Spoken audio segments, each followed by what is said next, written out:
The Ghost by the Window. Among hundreds and thousands of ghost stories that people tell each other, it's hard to know if any are true. Most are born from imagination and fear, causing people to hastily conclude that they have encountered a ghost. Scientists agree that ghosts, or rather the souls of the deceased, may exist around us in our space. However, not everyone can see them. Those who do are often believed to have a sixth sense, a spiritual connection that allows them to interact with the afterlife, the world of those who are no longer among the living. Recently, a compatriot from the Philippines came to visit her relatives in the United States. She happened to meet me after a cultural event. Having listened to many of my storytelling tapes, she earnestly requested time to share with me a story that occurred next to her neighbor's house, a story she had personally witnessed. I have written this story and titled it The Ghost by the Window. Let's listen with narration by voices that will bring the tale to life. Mrs. Mabini had 3 children, 2 sons and a daughter, all of whom had married and moved away. Gani was in Makati, Carmen had settled in the US, and Joel, the youngest, owned a small house on the outskirts of Quezon City. Mrs. Mabini had been widowed for over 10 years and had lived with her eldest son, Gani, until recently. When she became partially paralyzed, Gani and his wife began to mistreat her. The constant nagging and yelling eventually forced Mrs. Mabini to move in with her youngest son, Joel, and his family. However, Joel was no kinder. Unlike Gani, he saw his mother as a means to extract money from Carmen in the US. Carmen, despite being busy with her newly opened restaurant and unable to visit frequently, regularly sent money for her mother's care, especially after learning that Mrs. Mabini was bedridden. Joel and his wife Maria, though, had their own financial struggles. They barely scraped by with their small business, but their real issue was Joel's gambling addiction. Joel had drained all of his mother's personal savings. Mrs. Mabini was left neglected in a hot, stuffy attic, relying only on her granddaughter Rosa for care. Rosa was Joel's only child, a mute 11-year-old girl born with a disability that her parents saw as a curse. A fortune teller had once told them that Rosa's condition was the reason for their misfortune, further fueling Joel's disdain for his daughter. Consequently, Rosa was often subjected to neglect and abuse. The story continues with eerie and tragic events that reveal the mistreatment of Mrs. Mabini and the impact on Rosa. The supernatural elements begin when Rosa, despite her disability, experiences unexplained occurrences around the house, and one fateful night, the ghost of Mrs. Mabini appears at the window, sending shockwaves through the family. Maria, Joel's wife, felt guilty about how they had treated Mrs. Mabini, especially after the old woman's passing. But as their financial struggles continued to worsen, Maria's guilt took a back seat. After Mrs. Mabini's death, strange things began to happen. The first incident occurred during a particularly hot night. Joel and Maria were fast asleep when a sudden gust of cold wind swept through the house, causing Maria to wake up shivering. Confused, she looked around but saw nothing. Their bedroom window was slightly ajar, but Maria distinctly remembered closing it before going to bed. As she got up to close the window, she saw a faint shadow move past it, just outside. Maria froze in terror, her heart racing. It wasn't a small shadow like that of a cat or an animal. It was the shape of a person. "Joel," she whispered, shaking her husband. "Wake up! Someone's outside!" Joel groggily opened his eyes and grumbled, "What now?" "Let me sleep, Maria." "There's someone outside," she insisted, her voice trembling with fear. "I saw it, by the window." Joel, annoyed but slightly curious, got up and checked the window. "There's nothing here," he muttered as he peered into the darkness. "You must have imagined it." But Maria knew what she had seen. It wasn't her imagination, and it wasn't the last time. Over the next few weeks, both Joel and Maria noticed odd occurrences around the house. Cold drafts appeared out of nowhere, objects moved on their own, and Rosa, the mute girl, seemed particularly disturbed. She often sat quietly, staring blankly at nothing, as if she was seeing something they couldn't. One evening, Maria was cleaning the kitchen when she heard Rosa's soft, incomprehensible sounds coming from upstairs. Rushing up to check on her, she found Rosa sitting in her grandmother's old room in front of the window. The room was dark, and Rosa was eerily silent, her small frame huddled against the wall. Maria approached cautiously and called out, "Rosa?" What are you doing here?" The girl didn't respond. Instead, she slowly turned to face her mother, her eyes wide with fear. Maria noticed Rosa holding something tightly in her hands, a small piece of paper. When Maria gently pried it from her daughter's fingers, she saw the date September 15 scribbled repeatedly across the page. Confused, Maria asked, "What is this? Why are you writing this?" Rosa, as always, said nothing, but her face seemed to pale, and her eyes darted towards the window. That same night, Joel had a terrible dream.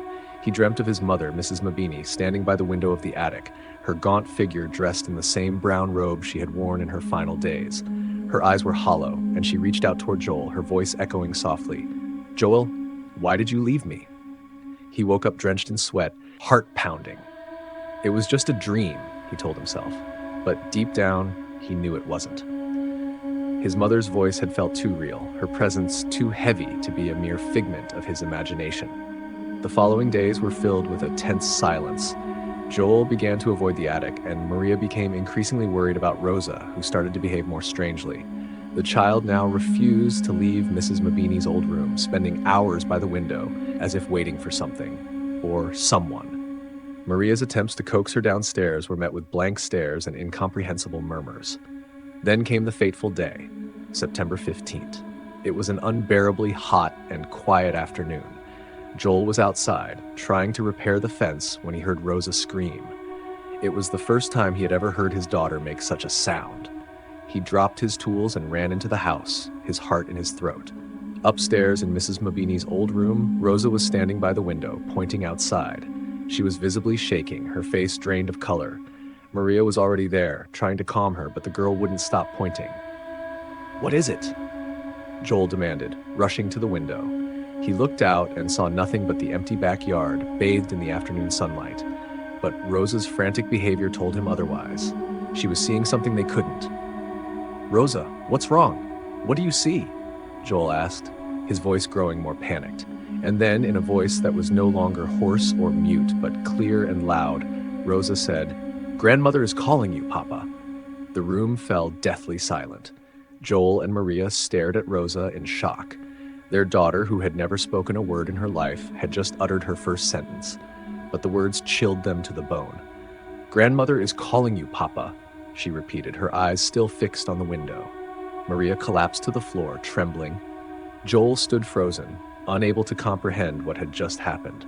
The weight of his mother's death, the neglect, the money, the dreams, it all came crashing down on him in that moment. Joel stood there, paralyzed by the chilling words that had come from his daughter's mouth. The air in the room felt thick, and a cold breeze swept through the open window once more, though outside the sun was blazing hot. Maria, still on the floor, looked up at Joel, her eyes wide with terror. What does she mean?" she stammered, clutching at her husband's leg. But Joel couldn't answer. His mind was racing, his heart pounding in his chest. The date Rosa had been writing, the 15th of September, was today, and now his mute daughter had spoken, warning him about something he couldn't yet understand. That night, Joel couldn't sleep. Every creak of the house, every whisper of the wind outside, sent shivers down his spine. He kept replaying the words in his head. "Grandmother is calling you, Papa." Why? Why was his mother calling him from beyond the grave? Downstairs, Maria stayed awake too, unable to shake off the feeling of dread. She had noticed how Rosa had been acting more strangely than usual since Mrs. Mabini's death, and now it was clear that something otherworldly was happening. She clutched the small piece of paper with the date, September 15th, and stared at it, trying to make sense of what was coming. Rosa, meanwhile, slept fitfully. Every so often, she would toss and turn, her face scrunched up in fear, as if she were having a nightmare. Around midnight, she suddenly sat up in bed, her eyes wide open but not seeing. Joel, hearing the rustling from her room, rushed in, only to find Rosa staring blankly at the window once more. "Dad, she's here," Rosa said in a voice that was unnervingly calm. "Grandmother is outside." Joel's heart skipped a beat. He moved to the window slowly, his hand trembling as he pulled aside the curtain. There was nothing there, just the dark, empty yard. Yet Rosa's eyes stayed fixed on the same spot, her small hands gripping the edge of the blanket tightly. "Rosa, there's no one out there," Joel said, trying to sound calm, though his voice cracked. "It's just the night." but Rosa shook her head. "She's waiting, Papa. She's waiting for you." Joel felt his chest tighten. The guilt of how he had treated his mother before her death weighed heavily on him now. He hadn't been there for her, hadn't cared for her the way he should have. Was that why she was coming back? To take him with her? Joel had heard stories like this before, of spirits returning to settle unfinished business. But could it really be happening to him? "I need to go outside," Joel muttered, more to himself than anyone else. Maria, who had been standing in the doorway, grabbed his arm. "No," she said firmly, her voice filled with fear. "Don't go out there, Joel. Whatever it is, it's not your mother anymore." But Joel couldn't shake the feeling that he needed to confront whatever it was that had been haunting their house since Mrs. Mabini's death. He gently pulled his arm away from Maria's grasp and made his way to the door. As he stepped outside, the night was eerily quiet. The trees swayed slightly in the breeze, and the moon cast long shadows across the yard. Joel walked slowly toward the spot that Rosa had been staring at from the window. His legs felt heavy with each step, as if something was trying to hold him back. When he reached the middle of the yard, he stopped and looked around. There was no one there, just the stillness of the night. Joel sighed, rubbing his face in frustration. "This is ridiculous," he whispered to himself. But as he turned to go back inside, a cold hand suddenly gripped his shoulder. Joel froze. His heart leapt into his throat as he slowly turned around. There, standing in the shadows, was the faint outline of a figure. It was his mother. She looked just as she had in his dream, gaunt, wearing the same brown robe she had worn in her final days, her eyes hollow and full of sorrow. Her lips moved, but no sound came out. Yet Joel knew exactly what she was saying. "Why did you abandon me, Joel? Why did you let me die alone?" Terror washed over him as he stumbled backward, his knees nearly giving out. "I'm sorry," he cried out, his voice shaking. "I'm so sorry, Mama. Please, forgive me." But the ghost of Mrs. Mabini didn't move. She just stood there, her hands still outstretched toward him, as if waiting for him to come with her. Joel turned and ran back into the house, slamming the door behind him. Inside, Maria was waiting, her face pale. "What did you see?" she asked, already knowing the answer from the look on Joel's face. "It was her," Joel whispered, barely able to speak. "It was Mama." Maria crossed herself, whispering a prayer under her breath. Rosa, still in her room, seemed to sense the fear in the house. She curled up under the blanket, trembling, whispering to herself in the dark. The next few days passed in a tense silence. Joel refused to go outside at night, and every time he looked out the window, he half expected to see his mother standing there again. Rosa remained unusually quiet, her eyes always distant, as if she were listening to something only she could hear. As September 15th came to an end, Joel and Maria tried to resume their lives, but the house still felt heavy with the presence of Mrs. Mabini. One afternoon, a few days later, Joel received a call from Carmen, his sister in the U.S. She had just found out about their mother's death, and she was devastated. "I'm coming back," Carmen said over the phone. "I need to see her grave." Joel felt a chill run down his spine as he hung up the phone. Carmen was coming. And somehow, he knew that when she arrived, things would only get worse. Whatever had begun with Mrs. Mabini's death was far from over.